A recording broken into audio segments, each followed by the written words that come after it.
Branded gifts for the holidays, birthdays, or just because.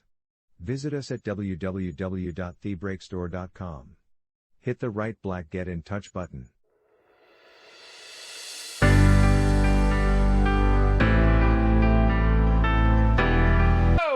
Hello. Welcome to the show about stuff, the Stephen Davis Show. Welcome to a podcast show about stuff. It's the show about stuff, the Stephen Davis Show. Here's your host, Stephen Davis. Hello, it's me. Is that time? Yes, it's time for the third season of the show about stuff, the Stephen Davis Show. I'm your host, Stephen Davis, and I welcome you.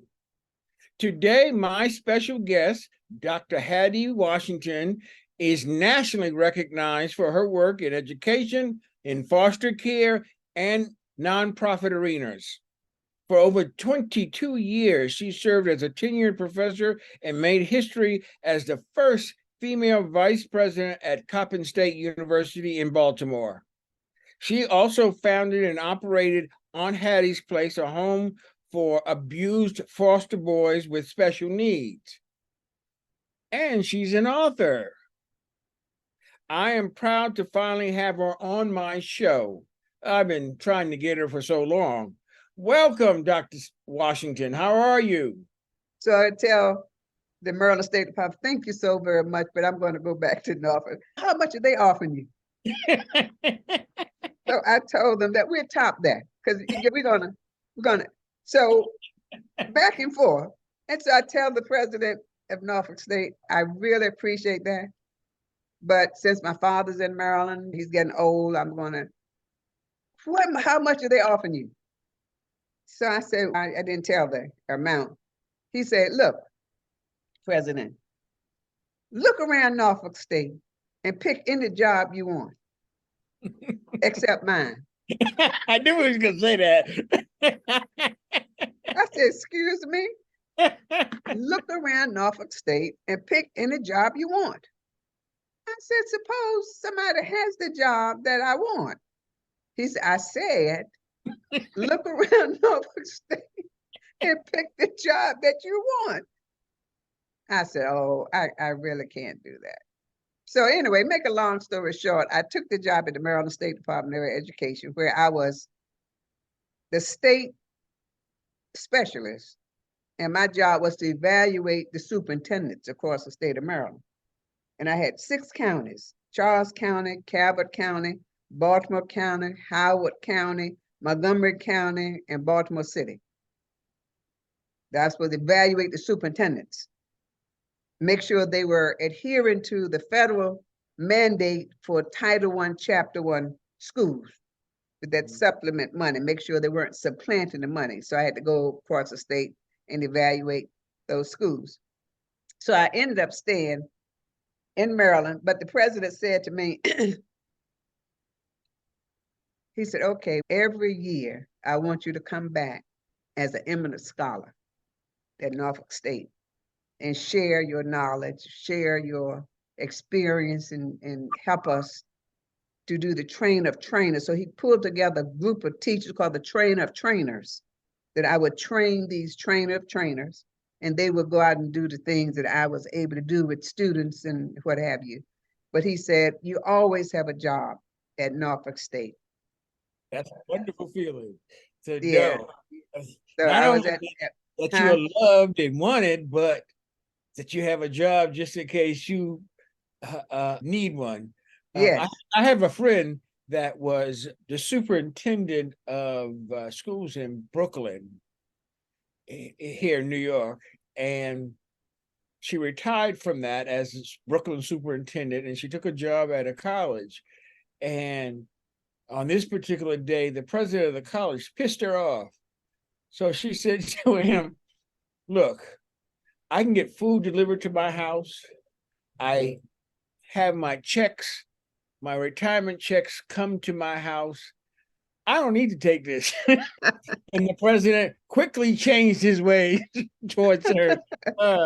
Now, yeah, but so for several years after that, I went down, was a keynote speaker for the education something, and would do TV, radio, because when I was at Norfolk State teaching, I used to do the TV show called what was it called? Call it Pride. That was the name of the TV show. And when I was at Coppin, we also had a TV show that I used to do also for Coppin State. Okay. As you recall. Yes. First of all, I wanted to get to, because I knew time is going by, I knew that you were a assistant superintendent of Baltimore schools, right? Yes. Now tell us how you got to be that. When I left the Maryland State Department of Education, I want to back up a bit. My boss at the Maryland State Department of Education, Dr. Velma Spate, is also my mentor. Remember when I came back from Scotland, I didn't have my doctorate, had everything except the dissertation. So she said, "You're going to get that doctorate." I said, "Oh, I'm tired. I don't want the doctorate. I've given up on that." So she said, "No, we're going to get the doctorate." And I said, "Dr. Spate, all the time I put in, I don't want." So, but anyway, make a long story short, she had a luncheon and invited the dean from College Park for luncheon. I didn't know it was an interview. So after we had finished having lunch, and then he says, "She's approved." And Dr. Spade had sent in my paperwork and everything. And I said, "Approved for what?" And he said, "Classes start on Monday." I said, "What kind of class?" Dr. Spade said, "She'll be there." And so I said, "Dr. Spade," she said, "Look, you're going to get that doctorate." And so that's how I ended up at College Park. And then when I found out they weren't taking any of my credits that I had already done, it was like, no, oh no. But anyway, Dr. Spate kicked me in the behind. She said, "You're going to get the doctorate." We got a 4th floor on the Maryland State Department of Education, which is the library.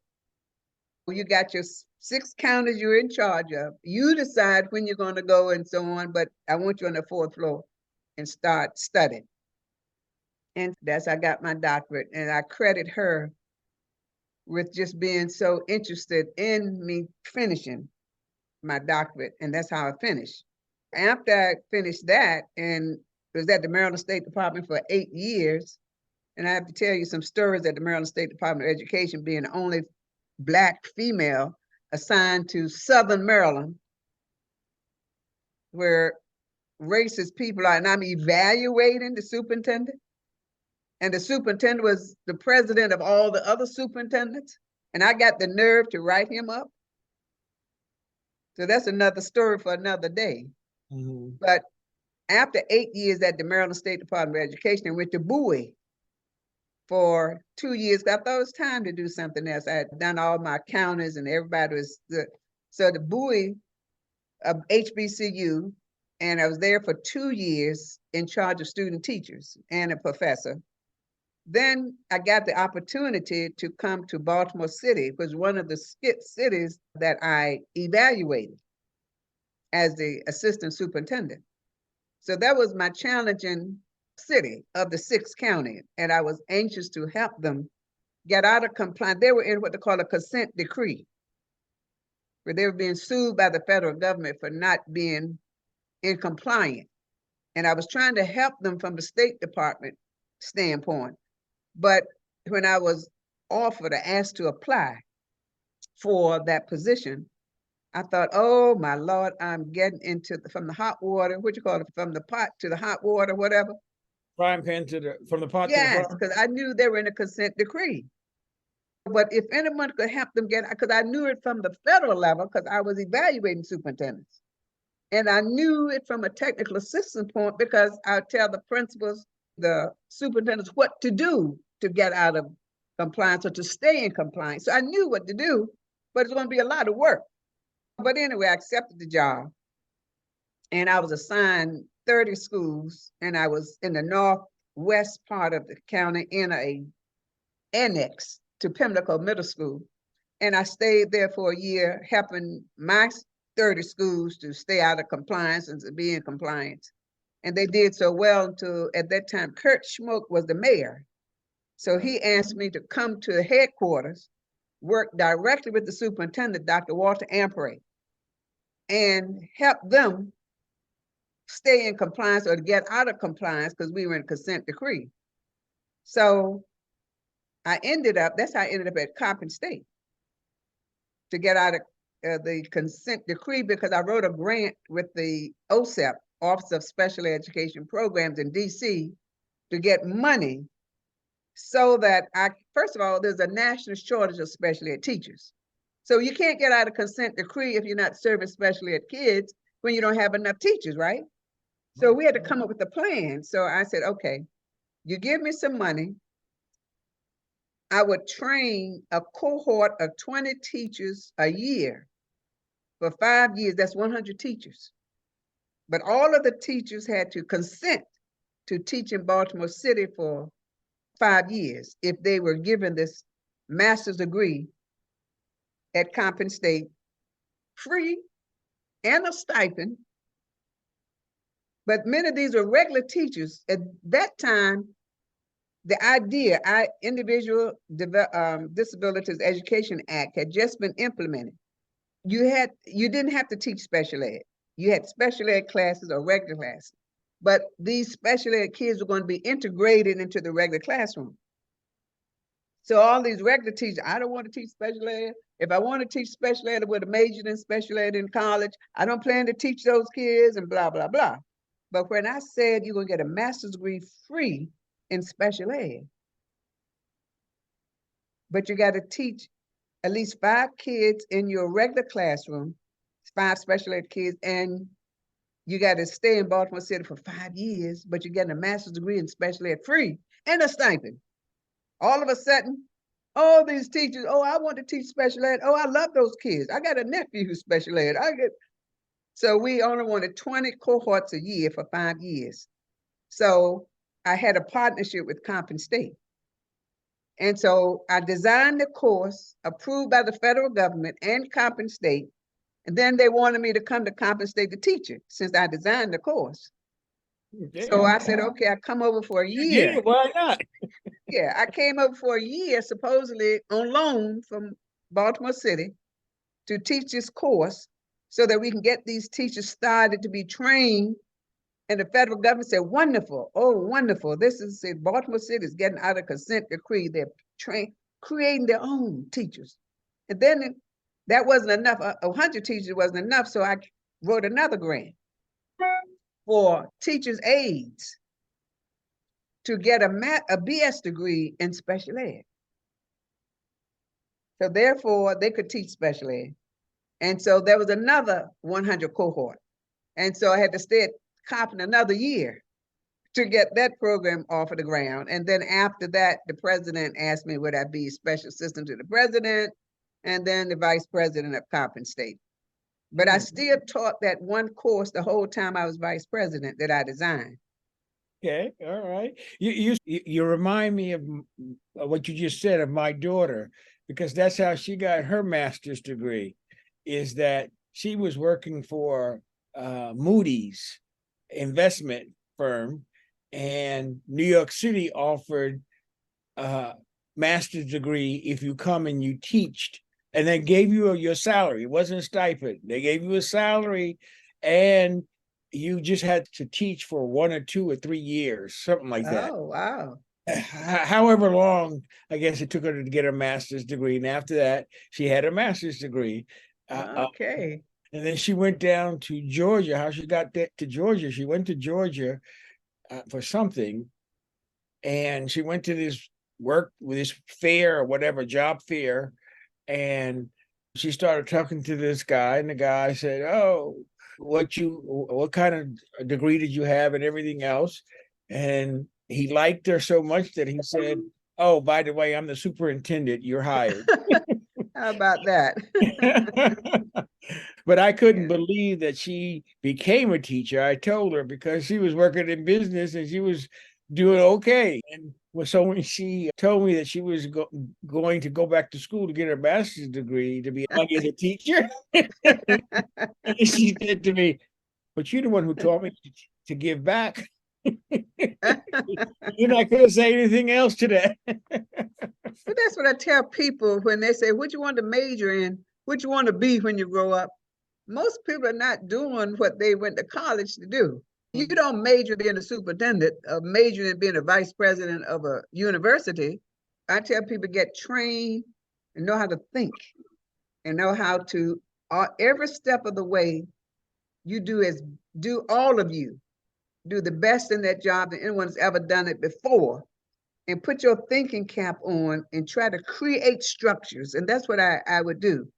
Create structures of success, like the receptive learning and expressive learning, or consent decree. You don't have enough teachers. Okay, so you sit around and say, we don't have enough teachers, so we're not going to get out of consent decree. Baltimore City was in a consent decree for over 10 years. So, well, we don't have enough teachers. There's a national shortage. Okay, so what are you going to do about it? Then the federal government is breathing down your back. And the mayor, by the way, the mayor had taken over the school system, really. In Washington, I want you to come and help the superintendent to do what you did for your 30 schools. Okay, my 30 schools are fine. We're in compliance. No, now we want to do it for all 180 schools in Baltimore City. So that's when I start writing the grants and coming up with the ideas like, what can I do? That's what I do. If I go into a place and the structure isn't working, people say, if it ain't broke, don't fix it. No, if it ain't broke, break it.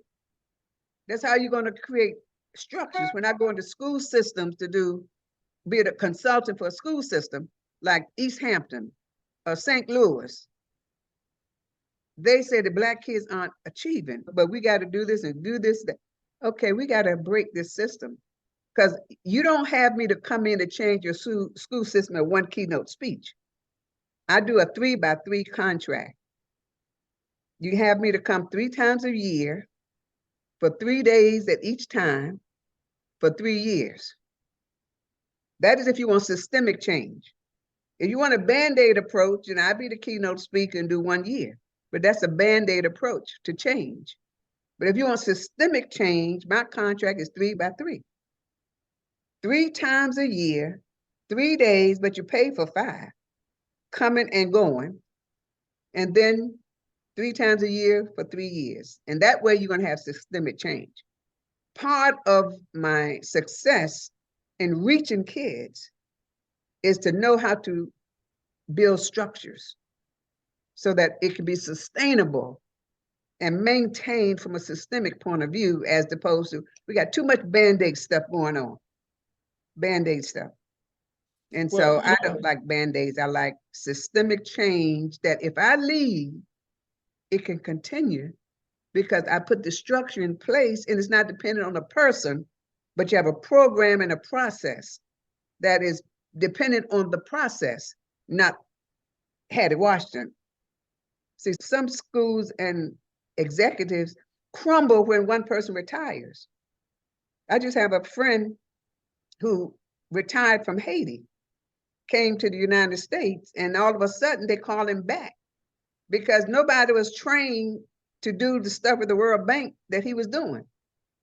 So he went back in all this chaos and all of this danger as a godly mission. Good thing he's a spiritual person. God wanted him to go to help so that all of these people won't lose their jobs and their finance and everything with whatever happened with that program. Nobody was trained. So now that he just got back a couple of days ago, he has a process in place. Because he's saying, I'm not going back. I'm not going to be going back every time they want me to work the process. But you know what they're going to do? When you move on to the next plane, say 50 years from now, I'll give you 50 years extra. They're going to preserve your brain to see what it was about and how they will have this on an ongoing basis. Now, when I was at Coppin, it was funny. The president, Dr. Kevin Burnett, he was about one of the best bosses to pick me as the first female vice president. He had a vision. And it was funny. He said to all of us, look around West Baltimore and what is your vision for Coppin? What do you see Coppin becoming and doing and so on? So I wrote this proposal for Coppin, which included Hattie's Place, whereby all of my boys would go to, let me back up. As assistant superintendent, we took over one of the elementary schools and a middle school and a high school, where they became what they call the Coppin Academy. So these students would go through these, you remember, go through these 3 schools, elementary, middle, Rosemount, Calverton, and Wright Douglas. They were the feeder schools. And all of the students from those 3 schools could come to Coppin free, but you had to major in teacher education. If you didn't want to major in teacher education, you go anywhere you want to go. But all of the students from these 3 schools could come to Coppin. Their teachers could come to Coppin to get a master's degree free also, but they had to stay in those schools for at least 5 years in order to pay off the free education. And my Aunt Hattie's boys from Aunt Hattie's place, I wanted them to go to those schools, because they were going to go to Coppin. Let's, to get a better context, talk about Aunt Hattie's place and its origin, and then you can go what you were talking about, get a better. I'll come back to the design for my thoughts for Coppin State. When I was assistant superintendent of schools for Baltimore City, and I told my teachers and principals, don't be suspending any kids. They could come to my area office to the Northwest Center, because I knew how to work with behavior problem kids. So I don't want any kids suspended. So I don't want to see any kids hanging on a corner in the middle of the day. So one day I'm driving down the street and I see 3 boys on the corner about 1 o'clock. So I stopped the car because I'm going to call the principal and say, I told you all no suspended kids. So I stopped the car. I said, excuse me, young man, why are you out of school? They said, who are you? I said, I'm the assistant superintendent, and you all are standing on my streets in the middle of the day. So I want to know, why are you out of school? So one of them said, who's the speaker of the 3, he said, we're foster kids. I said, and? He said, we don't have a permanent address, so therefore we don't know what school we're supposed to go to. I said, what do you mean you don't have a permanent address? He said, my social work hasn't given us which school we're supposed to go to. I said, okay, when was the last time you've been to school? And one of them said, let's see, October. Now this is February. October, I think, and November. I said, get in the car. He said, excuse me. I said, get in the car. Now, in retrospect, I didn't know these kids. They were 12, 13, 2, 12, 1, 13. Standing on the corner in the middle of the day. So I put them in the car and took them back to my office. And I told my secretary, call social service. I said, why are these kids out of school and don't have an address? Now, they were staying, one of the boys' grandmother, who didn't know they were staying in the basement because she was disabled. So they would sneak in and they would let them stay in the basement. So there wasn't a permanent address that they had. When I called social service, who is it? And I told them the name. And they said, oh, they're runaways. And they've been in and out of foster homes, and this is their own fault. Because they put them in a foster home, they're gonna run away and all this paperwork and so on. It's what? Okay, so I got them. Find them a place and call me. This is my phone, my cell, and everything. I had a daughter away in law school, one in medical school, and I had 3 empty bedrooms in my house. I thought I'd take them home for one night while social service would call me. Miss Brown used to take all of us home one night. Everybody in the school. One night, she would take us all to her house in the country. I thought I'd take them home for one night. I didn't hear from social service. And we would call back and say, we still got these kids. You got a foster home? No. So anyway, this went back and forth for about 3 weeks. Then 3 weeks became a month, 2 months. And I would take them with me, bring them back to my area office every day, give them to I was attached to Pimlico Middle School. So I give them to the principal and say, look, these boys, give them to one of your teachers, and social service will call, and they call, let me know so I can say goodbye to them. And so that went on and on. And then I had a school board meeting. So I take them to the school board meeting and just gave my boy, remember back in the day, you buy these cameras in the 5 and dime store, CBS, I don't know what CBS. Yeah, and they would take pictures. So I gave them each a camera. at the school board meeting. I said, take pictures of whoever's speaking. Then I want you to go up and interview them. Then I want you to write a report. Yeah, you are my reporters. And oh my goodness, they thought they were really reporters. They'd go up and interview people and get the who are you and what do you do and what are you speaking about. But anyway, I had no problem with these kids. So after, one of the school board members said, Washington, you have to think about opening a group home. And I said, I don't plan to open a group home because I don't plan to keep them. I'm waiting for social service to call me. And but if I could back up a minute, I did get a call from social service about 6 weeks. And they said, I understand you got foster kids. I said, oh yes, you want to come and get them? No, you can't just keep foster kids like that. I said, what do you mean? You got to be licensed. Your house has to be licensed. I said, I don't want my house licensed. I'm waiting for you all to come and get them. But no, you can't keep them. I said, so what are we going to do? Speed up the process. No, you just can't keep them. So what am I supposed to do? You all can't find them a place, won't find them a place. I got them. We got to come out and license your house. So I'm thinking, okay. After the conversation back and forth, I don't plan to keep these kids, but we back and forth, come on out. And I said, by the way, my daughter's in law school, got one in medical school, came out of the same house. Now you got to come over and test the temperature of the water in the sink, the temperature in the refrigerator, measure the rooms and make sure the rooms meet the qualifications for a state foster home.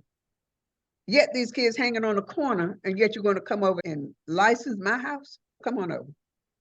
So they did, and my house became a licensed foster home, which I'm thinking, okay, this is going to be for a few minutes because they're going to come and get these kids. After about 6 months or so, and I hired a nanny and a housekeeper to help me with the food and cooking and one thing to another.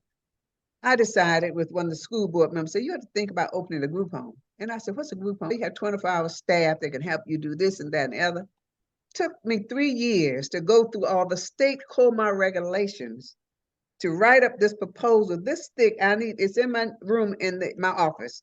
This thick proposal to open up a group home took me 3 years to do because I was still working at Coppin State at the time. But anyway, make a long story short, got everything approved. We opened the group home in 1997. The same year I was asked to be the vice president of Coppin State University. So raising money. So thank the Lord, my daughter who was in law school helped me to go through the guidelines and regulations because she knew all the regulations, where to and where as and so on, to help me to write the proposal. And then after we got it approved, then she became the executive director. And I said, Cheryl, she was acting at first until I interviewed somebody. And I said, okay, fine. So every time we interviewed, then she said, Ma, I think I want to just be the executive director. I said, Cheryl, we sent you to law school. We only pay minimum wage at this place. She said, Ma, I think the Lord has put that on my heart to do. I just like to try it, at least until you find somebody.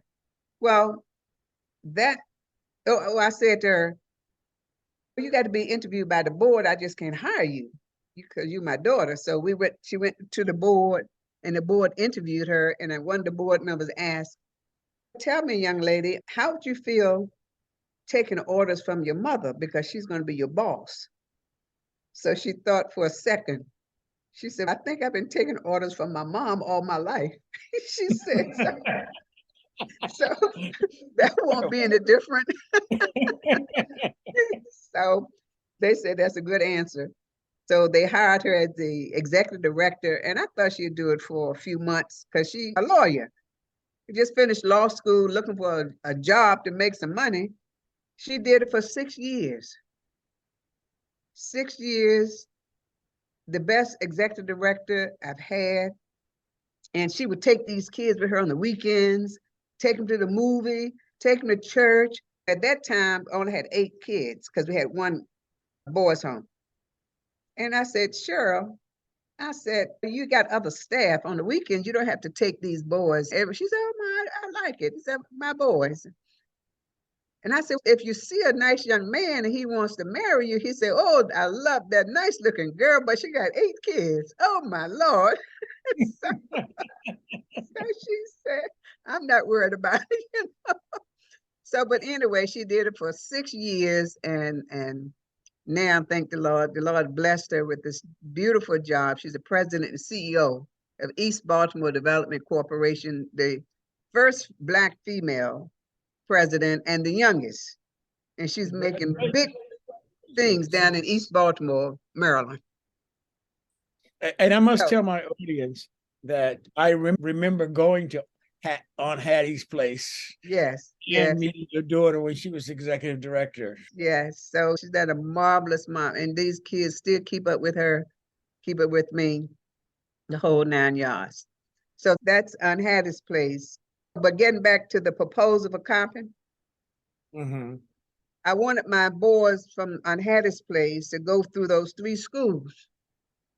And so they'd be part of, and I call it pre-K to 21, not pre-K to 12, because the teachers, when they get through, and the teachers in those schools will come and get their BS degree free, and they can get a master's degree free too, as long as they stayed in those 3 feeder schools to help those kids. So that was one of the proposals that I made. Also, I had a proposal where Coppin would take over, I call it from Hilton to Milton. All of that Coppin would take over. And we'll build a community center, conference center down where the old Jewish orphan home used to be. And all the way down, Coppin would take over all of that and so on. And I had this design. And so I remember one of the fellow VPs said, Washington, Coppin won't be able to go across North Avenue. Everything we do is right here, North Avenue and Wickham and so on. I said, when you people are brainstorming and dreaming, you don't say you can't. Yeah, but Dr. Burnett asked us to do our plan and come up with our plan. You come up with your plan and let me come up with my plan. So my plan was to go across North Avenue and have the technology center and have the human service center and the conference center all down there, and take over another funeral home and the warehouse and the service station on Gwynn Falls. So you can't do that because the warehouse is not going to sell and Nutter's not going to sell, because we try to get that, and the EPA going to get involved with the service station. So we can't. I said, you all still doing it. You saying, yeah, but. We're not saying the how, we're just putting the dream together right now. That's what I'm doing. So make a long story short, many of the things that I predicted and planned and got funding for is still happening right now. And I can't tell you how many people come back to me and say, Washington, I never thought Coppin would go across North Avenue. I never thought we would be able to get this and we get that and so on. So you never know. When you dream, you don't figure out the how first. You got to dream it. And then the how will happen when people see your vision.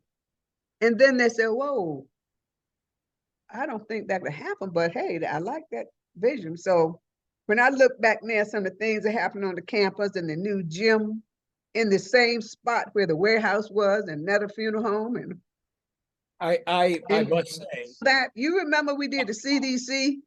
Yes. We formed the CDC for the purpose of getting all those houses into eminent domain across North Avenue. I remember being part of that process in terms of taking the vision and fulfilling it. It was a proud day when the nurses center opened up, the nurses building opened up, and I had invited Dorothy Heights to come to be part of it. Yes, that was without a doubt. And think about all the things. I'm sitting here thinking that's book 2. There's a driven to succeed. You know, that leads into the next part of what I was going to talk about before we close out, was the fact that, as I said at the very beginning, you're an author also. Yeah. Yep. So I wanted to talk about your author side of some books that you have written, and that are actually, I saw that they were available over Amazon. Yes. So talk about your books, whichever order Well, you talk about them first. the first book is Driven to Succeed. I don't know if you can see that in the background. If you want me to, I can get that. Yes, You want me to? get it so you can Huh? put it in front of the camera. Go ahead and get it. Okay, hold on a sec. Okay.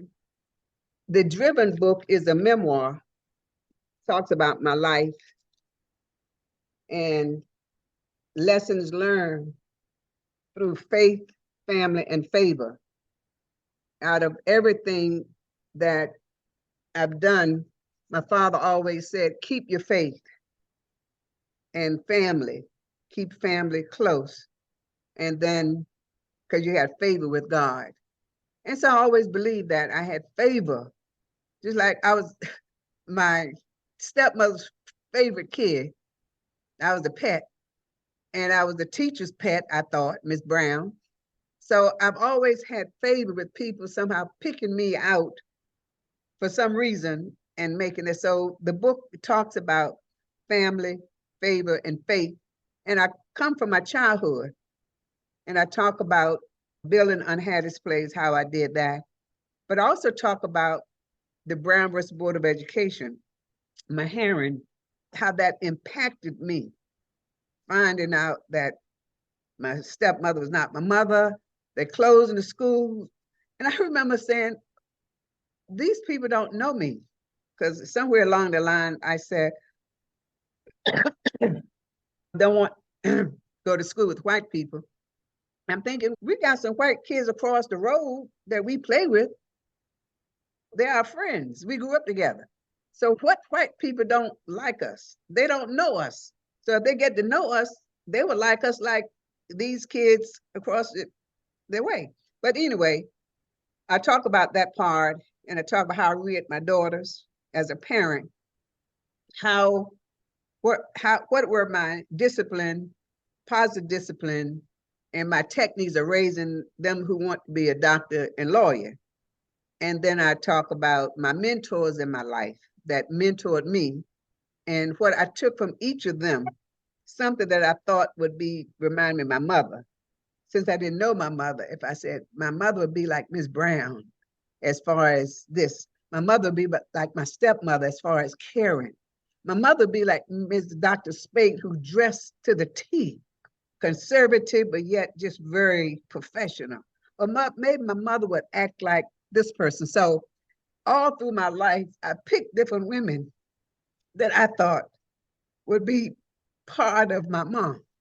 So I talk about that in my book, Who Was My Mom?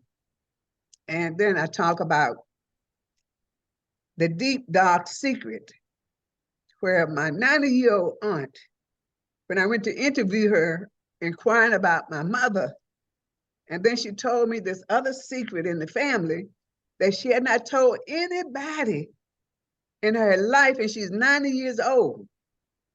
And when she was telling me this, and I was taping it, I mean, she was crying just like it happened yesterday about the abuse, the domestic violence in the family, and the fact that they saw their father commit suicide. And he was in the house for 10 days before the ambulance or somebody would come and get him. And she was telling me all of this. I had no idea of her daddy used to beat the mother, which is my grandmother, and with all of these whelps on her and so on, and how they used to witness all of this growing up. And so I decided, when I talked to my cousin about it, I said, I don't know if I should put this in the book because it's so personal. And then when he started crying, my cousin, and then he said, now I understand why my father used to beat the crap out of us for no reason. And that's because he was angry for witnessing everything that happened to us. He said, now I understand. We used to wonder why my father's so angry. And he would just get belts and switches and just beat them. And he said the first time he understood. And that saying hurt people. That's true. And my example of that, although it wasn't domestic violence, it was my grandmother was a domestic here in New York, and the apartment that she had was like the way station for people from a family from the South would come and stay with her because she had a very big place that she rented, and that's how she was able to afford being where she was at, because she was able to charge people for staying there. But it wasn't as if they were the charge was if they were someplace else, but it was a place that they had family and nurturing. But when my father graduated from high school, her employer was going to send him to college to be a doctor. And my grandmother said, no, we can't do that because I need him to work to help bring some monies into the family. And my father got a job at a grocery store in the neighborhood, but it wasn't enough, and it wasn't something that he wanted to do. So that's how he got into the Army. And he stayed for 30 years. But you didn't understand, like you were saying just now, you didn't understand why there was some anger in him. And the anger was that he understood he could have been somebody else, but if it wasn't for my grandmother, but he loved his mother and he did what she told him to do. And he didn't complain, but he could have been, I wrote the other day, he could have been a general in the Army, but because the Army would not allow Black folk to be officers, or there were very few officers at that time, and he became the top sergeant in the military, in the Army, sergeant major, but he could have been a general. But that is part of the psyche that you grow up in. Yes. The fact that he grew up initially in a very poor part of South Carolina on the farm. Yeah. And here he had a chance to go. So I understand that so very well. Bad example as the abuse. But what it did do is it explains your journey. Why Yes. you're into certain things, because you had firsthand of being in those situations and you understood it, and that you can translate it to the world. But I didn't, but my aunt, who was 90 years old, was telling me about it when I did research for my book, but she had not told anybody. And later, as you recall, back in the day, a lot of domestic violence went unreported, because if you're Black and you call the police, what do you want me to do? You all are. Yes. And then you better not go to school and tell anybody, because then you make it worse. And so back in the day, a lot of women just put up with that abuse. And that's one of the reasons in my other group that I'm a member of, called Black Women for Positive Change and Sisters for Sisters Network, we have a subcommittee on domestic violence, as well as in my church, the People's Community Baptist Church. And I always work with them because, not firsthand, but because I have relatives who have been involved with that. And of course, my cousin. And in this book that I wrote a chapter, Sisters for Sisters, that's the one that has a subcommittee for domestic violence. And I have people read that chapter in my book called The Dark Secret, because they were told you better not tell anybody.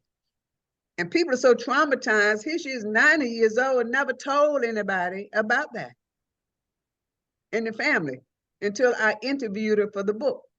And I taped it, because if you hear that tape, and she's crying like it's happened yesterday, because she still remembered what they used to hide from the family. And he used to take the gun and and promised he's going to kill anybody if they told anybody. And they see the mother being beat up and so on. Then they come in and put salve on her wounds, black eyes and all of that. And they saw all of this as a kid. But I never did understand why he ended up committing suicide. Because he did say, before he shot himself, my aunt said, now you all can be free. And shot himself, and they saw this in front of there. And so it's the trauma that they must have lived with throughout the day. And my aunt told me that for a long time, the police tried to say that the mother shot him. But they saw what happened. And so what happened, they sent them away to North Carolina to stay with another relative because there's so much stigma around suicide at the time. So everybody knew he committed suicide or that didn't know exactly what happened. So they left Virginia and went to North Carolina. That's where they stayed with one of the sisters, the older sister, Maddie, had already left home because she couldn't deal with the abuse. She had already left home and was in North Carolina. And they sent the other kids away to stay with her and another relative because they were probably traumatized and didn't know it because before counseling. Now, before I do the next part of it, hold the books up again so people can see the name of the book. So the book has so much in there. One lady said in the review, she said, I haven't read a whole book in 20 years. So I don't like to read. She said, but I read your book 3 times. And every time I read it, I get something else from it. This book is an award-winning book. It has been recognized by the Congressional Black Caucus as a featured author. Also the NAACP and ASALA. It stands for Association for the Study of African American History and Culture, has recognized this book as a featured author. Okay. So it's called. Then I have a section in here on divine interventions. Divine intervention, things that happen in my life that are unexplainable. And then later you realize why the Lord had you to go that way as opposed to this way. And in retrospect, you said, okay. And that's why I tell people now, when things happen in your life, whether you lose a job or you lose a whatever, don't think the Lord may not have something better for you. So if you keep the faith and keep believing, then somewhere months down the road or sometimes years, then you realize that's why the Lord had me to lose that job, because he had a better job. That's why he had me to get out of that relationship, because he had the right person waiting for me. Or maybe that's why the Lord. So the chapter on divine intervention, when you read that chapter, it'll help you to start thinking about your life. Now, what has happened in my life that was for a reason and I missed it. So that's an interesting chapter. And then lesson learned. The other book that you had? The other book is the cookbook. And believe it or not, I didn't plan to write a cookbook. In chapter, when I talk about growing up in the country, when all of the recipes were from the garden, everything my stepmother cooked was from the garden, or we would kill a chicken, pluck the chicken, we would kill hogs every year. We would go out picking blackberries and peaches off the tree for blackberry cobblers and peach cobblers. And I talked about all of that, how we cook with lard and make those biscuits. And so people said, when are you doing a cookbook? And I said, we don't plan to do a cookbook. I just was telling all this beautiful food that we made in the country. I had so many of the people asking after they read the first book, okay, Washington, when are you doing? I want the peach cobbler now. I want the bread pudding. I want the rice pudding. I want that fried chicken. What do you mean lard? What is lard? So I said, lard is what we got from the pig. That's what we fried everything in, and that's what we made biscuits with. Isn't that fat? They call it high cholesterol. I said, no, what is high cholesterol? Is that synthetic, and I want to call the name Crisco and all that kind of stuff. And margarine, that's not even real butter. That's not even real. So lard is a good fat. So you can't find fat lard in the store unless you go to the food store, the health food store, because everybody's realizing now it's a good fat.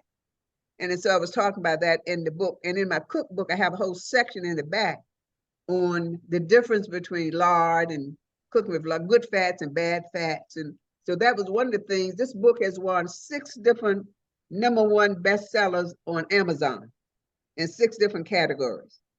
And I like people to get the books from my website rather than Amazon, because my books are cheaper when you go to my website, because you may miss the 10% discount or that I'm putting on my website for whatever Juneteenth or whatever the holiday is. But if you go straight to Amazon and put in my name, you're going to get the regular price.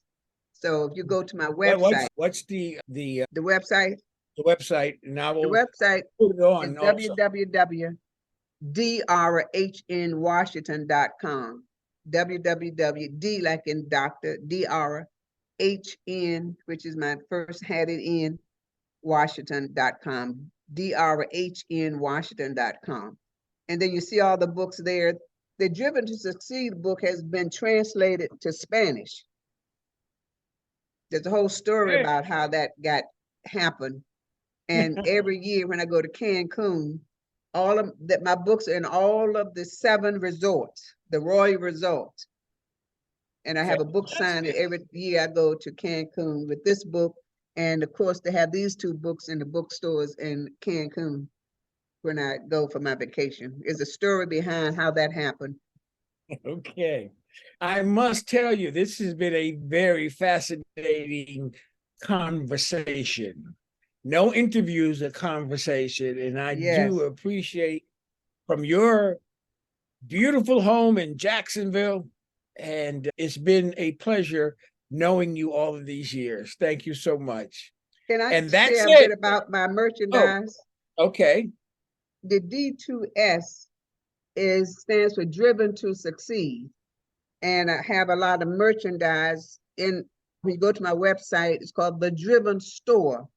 And you can get caps, you can get t-shirts, and I have on the Driven to Succeed t-shirt that you can get, and you can get a long sleeve or you can get a short sleeve. And we have labels you can get where you can just put the Driven down the side of pants or what have you. But I'm rolling out a new list of 12 logos in the next few days. And you got everything from God is good, keep the faith, I am bring your camera down so we can see your face. Okay. Yeah. So I have any number. If you go to the Driven store on my website, you can see all of the apparel and the products. You get coffee cups, all kinds of things that you can get with Driven to Succeed on. It just motivates people to continue to be driven, self-driven. Don't wait for somebody to motivate you. And with that brand, you can just put it on everything. I have a niece who would want to lose weight. And every time she goes to the gym, she doesn't go without a t-shirt on, got Driven to Succeed, or down the side of her pants or a hat. She said that self-motivates her to continue doing what she needs to do in order to be driven. I tell young people it's trendy. Everything is lovely. All the t-shirts and everything are very nice, long sleeve, and you can wear them. And it's a conversation piece. He said, tell me about the Driven to Succeed. When you tell them about it, it also motivates you to continue to be motivated to see your goal and to be successful. Okay, that's it for the show about stuff. Thank you for being on the show. Thank you so much. Thank you for having me. Thank you for tuning in this week. Hope you enjoyed this show about stuff. See you next time.